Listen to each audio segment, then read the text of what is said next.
Student, हम chapter पढ़ रहे हैं एनिमल किंगडम, जिसके अंदर हमने जो हमारा टॉपिक चल रहा है वो टेट्रापोडा चल रहा है, सुपर क्लास टेट्रापोडा, जिसका हमने फर्स्ट जो उसकी क्लास थी एम्फीबिया वो हम पढ़ चुके हैं विद एग्जाम्पल। आज हम स्टार्ट करेंगे सेकेंड क्लास रेप्टीलिया, हिंदी में बोलते हैं सरीसृप। तो जो रेप्टीलिया नाम है वो बना है वर्ड रेप्टम से, और रेप्टम का मीनिंग होता है क्रीप और क्रॉल, यानी कि ये जो एनिमल होते हैं ये जो लोकोमोट करते हैं क्रीपिंग और क्रॉलिंग मोड से करते हैं, यानी रेंग कर लिए चलते हैं, और इसी वजह से इनका नाम रखा गया है रेप्टीलिया। ये एनिमल्स पॉइकिलोथर्मिक होते हैं, यानी कोल्ड ब्लडेड होते हैं। इनकी बॉडी का टेम्परेचर कांस्टेंट नहीं रहता है, और बाहर के एनवायरनमेंट के अकॉर्डिंग इनकी बॉडी का टेम्परेचर कम या ज्यादा हो जाता है। इसी वजह से इनको हाइबरनेट करना पड़ता है सर्दियों में, और एस्टिवेट करना पड़ता है गर्मियों में। अब हैबिटेट की बात करते हैं।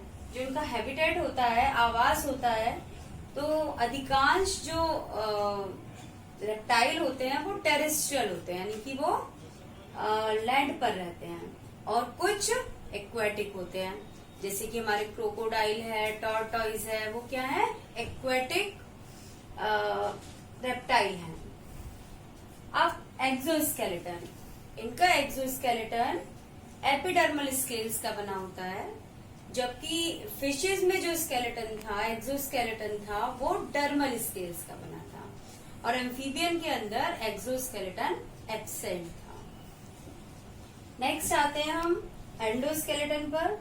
इनका एंडोस्केलेटन बोनी होता है, यानी बोन्स से मिलकर बनता है, और इनके अंदर एटलस और एक्सिस दोनों वर्टिब्री प्रेजेंट होती हैं। एटलस हमारी फर्स्ट वर्टिब्री होती है, और एक्सिस हमारी सेकेंड वर्टिब्री होती है।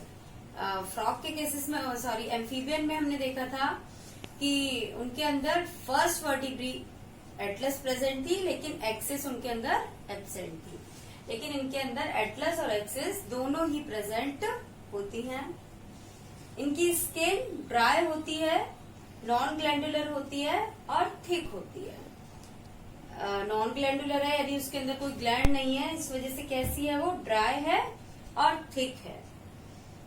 और जो स्नेक्स और लिजर्ड होते हैं वो अपनी स्किन को शेड भी करते हैं, यानी कि मोल्टिंग की प्रोसेस होती है उनके अंदर, वो स्किन को शेड कर देते हैं और नई स्किन उनकी दोबारा आ जाती है। जब उनके अंदर ग्रोथ होती है तो स्किन छोटी रह जाती है, तो वो पुरानी स्किन को शेड कर देते हैं और नई स्किन दोबारा से उन्हें कवर कर लेती है। स्किन से मतलब एक्सोस्केलेटन, स्केल्स उनके। अब हम आ जाते हैं डाइजेस्टिव सिस्टम के ऊपर।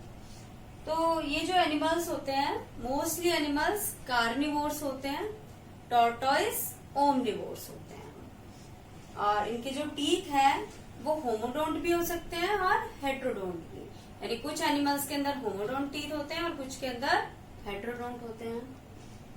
और एक्रोडोंट भी हो सकते हैं टीथ, और प्यूरोडोंट भी हो सकते हैं। एक्रोडोंट मतलब कि बिल्कुल सुपरफिशियली वो अटैच होते हैं, जो हमारी जॉ बोन होती है उससे सुपरफिशियली अटैच होते हैं, और प्यूरोडोंट में हल्की सी कैविटी होती है और वो उसके अंदर अटैच होते हैं, यानी कि ये टीथ बहुत आसानी से गिर जाते हैं एक्रोडोंट, और प्यूरोडोंट उससे थोड़ा जो जॉ बोन है उससे थोड़ा फर्मली अटैच होते हैं।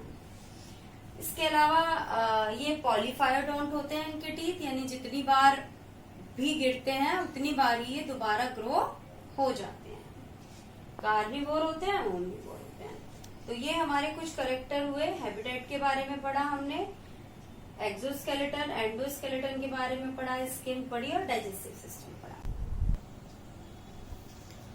अब हम बात करते हैं रेस्पिरेटरी सिस्टम की। तो रेस्पिरेटरी सिस्टम पल्मोनरी होता है, यानी कि जो रेस्पिरेशन है वो लंग्स से होता है।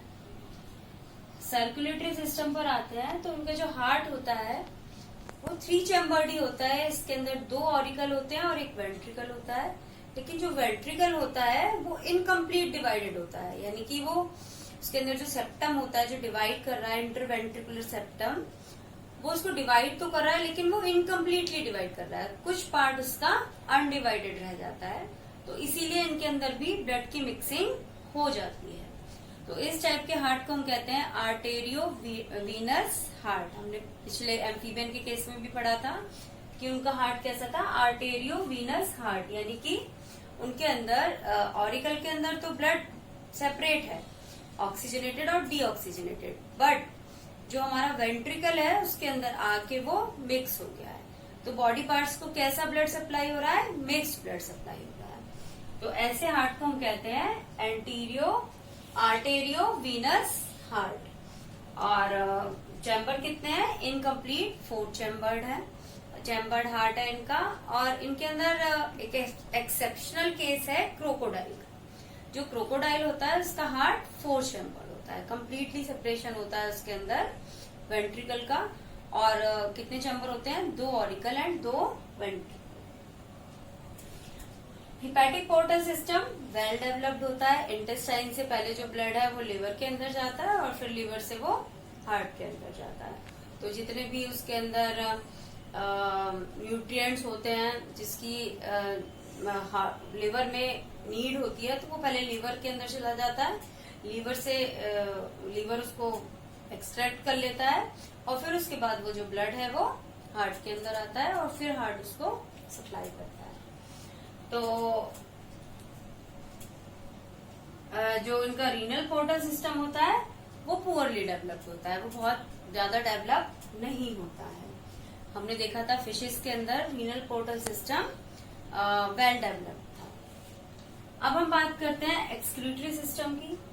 तो जो टेरेस्ट्रियल हमारे रेप्टाइल हैं वो यूरिकोटेलिक होते हैं, यानी कि उनका जो एक्सक्रीटरी प्रोडक्ट है वो क्या है, यूरिक एसिड है।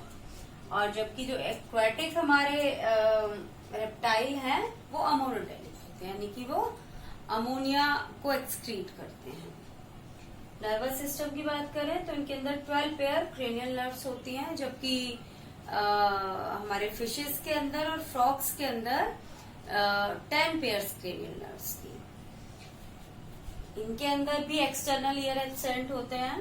इनके अंदर मिडिल ईयर होता है, मिडिल ईयर में एक ही बोन होती है स्टेपीज, और इनर ईयर इनके अंदर प्रेजेंट होता है। इनके अंदर जैकबसन ऑर्गन पाया जाता है। जैकबसन ऑर्गन प्रेजेंट होता है जो हमारी जो माउथ कैविटी है उसकी रूफ पर पाया जाता है जैकबसन ऑर्गन, और ये कीमो रिसेप्टर होता है। देखा होगा जो स्नेक है वो अपनी जो टंग है उसको बाइफरकेट टंग होती है उनकी, उसको बार बार फ्लिक करते रहते हैं, बाहर निकालते रहते हैं, अंदर करते रहते हैं। तो उस टंग से वो सेंस लेते हैं एक्सटर्नल एनवायरनमेंट का, उस टंग को वो अंदर करते हैं और वो पहुंचती है कहाँ, जैकबसन ऑर्गन तक, जिससे कि उन्हें पता चल जाता है कि आसपास कोई केमिकल्स या कोई चेंजेस तो नहीं है। तो जैकबसन ऑर्गन प्रेजेंट होता है। ये क्या है, एक सेंसरी ऑर्गन है। अब रिप्रोडक्शन की बात करते हैं तो ये यूनिसेक्सुअल होते हैं, मेल और फीमेल अलग अलग होते हैं, और इनके अंदर सेक्सुअल डायमॉर्फिज्म पाया जाता है, यानी जो मेल और फीमेल को हम अलग अलग पहचान सकते हैं। मेल के अंदर कॉप्युलेटरी ऑर्गन प्रेजेंट होता है। एग्स इनके क्लेडॉइक होते हैं। क्लेडॉइक यानी कि उनके अंदर जो योक है उसकी जो क्वांटिटी है काफी ज्यादा होती है, और वो प्रोवाइड कर देते हैं न्यूट्रिशन जितना चाहिए बेबी को ग्रो करने के लिए। तो ऐसे एग को हम पॉलीलेसिथल एग कहते हैं, जिसके अंदर योग की जो क्वांटिटी है वो सेल्फ सफिशिएंट होती है for the development of embryo. और एम्ब्रियो के चारों तरफ एक्स्ट्रा एम्ब्रियोनिक मेम्ब्रेन पाई जाती हैं। चारों एक्स्ट्रा एम्ब्रियोनिक मेम्ब्रेन होती हैं, yolk sac, allantois, amnion and chorion. तो इसीलिए इन्हें हम क्या कहते हैं, एमनियोट्स कहते हैं। इनके अंदर सारी मेम्ब्रेन पाई जाती हैं, एमनियोन भी पाई जाती है, इसीलिए इन्हें हम कहते हैं एमनियोट्स। और इनके अंदर फर्टिलाइजेशन इंटरनल होता है और डेवलपमेंट डायरेक्ट होता है, यानी डेवलपमेंट डायरेक्ट का मतलब कि इनके अंदर लार्वल स्टेज नहीं पाई जाती है। तो इस तरह आज हमने कैरेक्टर्स पढ़ लिए हैं रेप्टाइल्स के, और हम नेक्स्ट वीडियो के अंदर इसके एग्जाम्पल पढ़ेंगे और वीडियो को लाइक कीजिएगा, शेयर कीजिएगा, चैनल को सब्सक्राइब कीजिएगा। Thank you.